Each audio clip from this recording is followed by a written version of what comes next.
Babaanne seviyor. Havucumuz. Annemiz babaanneyi seviyor. Halamı seviyor. Nerede topu? Ay çıktı burada. Efe. Ne? Efe.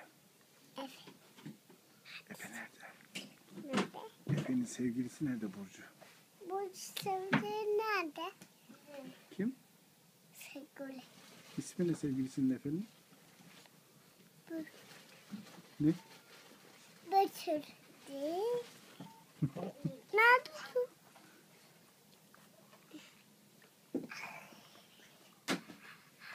Nerede? Yok. Bu elimde sağ yok. Yok top benim elimde. Nerede? Nerede? Bunda de. Yok bunda. Yok. Bak. Yok. Yok. Bak yok. Ne? Ne? Biz Levent'e sana gideceğiz.